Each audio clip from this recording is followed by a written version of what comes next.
Hey guys, so for the coming weeks, we're gonna start focusing on push, and you can do this at home and really build up this skill, so that way we can start to implement it in class. But the first thing for you to know is that when you're doing it, you wanna make sure you have momentum into your push. So you want to when your dog arrives, step into it and have that momentum and kind of rock your body forward. The other thing too is make sure you do not block the wing, but until your dog understands it, you want to make sure you get right here so you don't come in front of you or behind you. So you always want to make sure your dog can see the wing to know where they're going. So first thing I would do is you can either put them in a sit stay right here, or I have a little mat surface board you can do too, and you can either have them sit on it and practice their sit stay, or you could even practice. This is a great time to practice your 2 on 2 off as well, or whatever you are doing for a contact stay. And then to start off, you want to make sure you have that momentum, so start a few feet in front of them and then say your back side cue or verbal.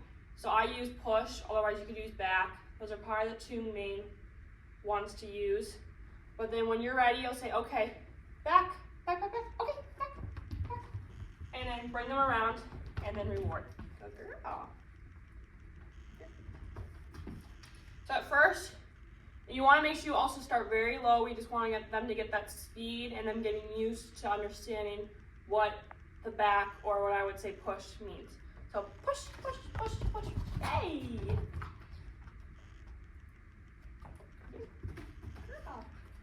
Okay, push, push, push, yay! And the other thing you can work on too when you do this is determining, you either can do a backside push and then do a front cross.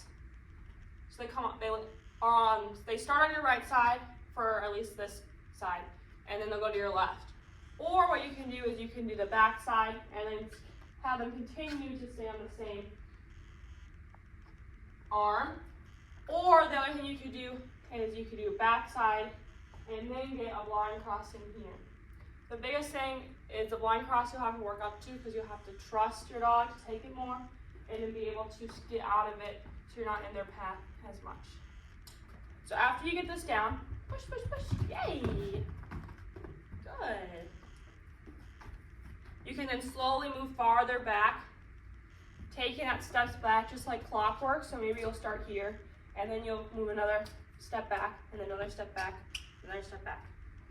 And then finally you can progress to push, push, push, yes. To only having to use verbals and not having to use your momentum at all. You can even get rid of your hands to help. Push, push, push, yay!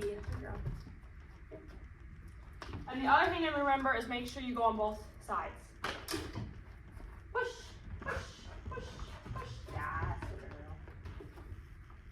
Now once you have that built up, then you can start doing it at an angle. So if you're standing here, opening up this for the dog to be able to just jump over.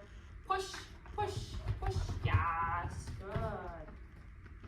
And you can, instead of working on just the backside wrap, you then can start working on the backside slice and be able to move out into different areas.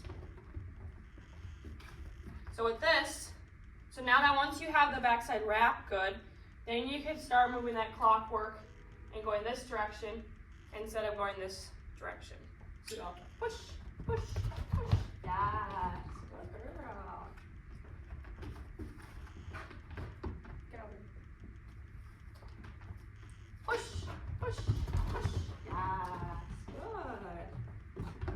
And when you're doing the push backside S, the biggest thing is you want to make sure you drop your hand down, open up the shoulder spot, and look down at where you want your dogs to go, even as you're moving forward this way, to help your dogs know to call over and not run that way. So here's an example of what your dogs will do at first when you teach the backside S.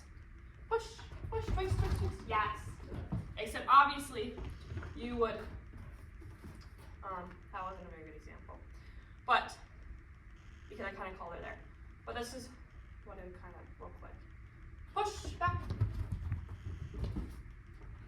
So the dogs have to learn to be able to come this way as you move that way. Push, push, push, push. And then you can slowly build up the distance you can get farther and farther away. But the biggest thing is you need to learn your verbal to be able to not support it with your body.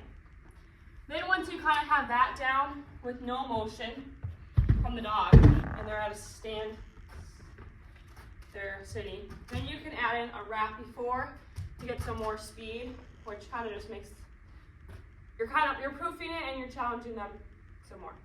So now I'll do a zip or wrap, zip, zip, touch the ground. Zip, zip, push, push, push. Good girl. Don't hurt yourself.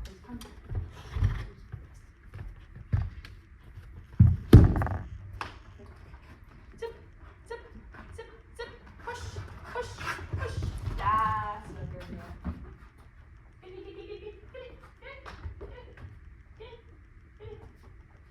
So that's one thing you can do to kind of improve your backsides, is to now add some motion into it.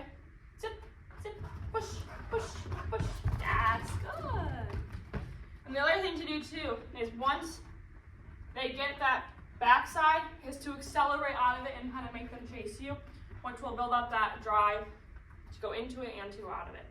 So then once they have the drive built up, then that's when I would go increase to whatever height your dog is at. So I'll go from 4,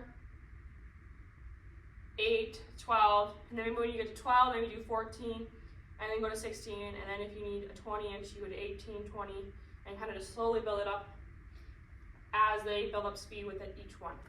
Push, or zip, zip, push, push, push, yay, go, go, go. Good girl. And the same thing too, when you're doing the wrap, you can then add in your crosses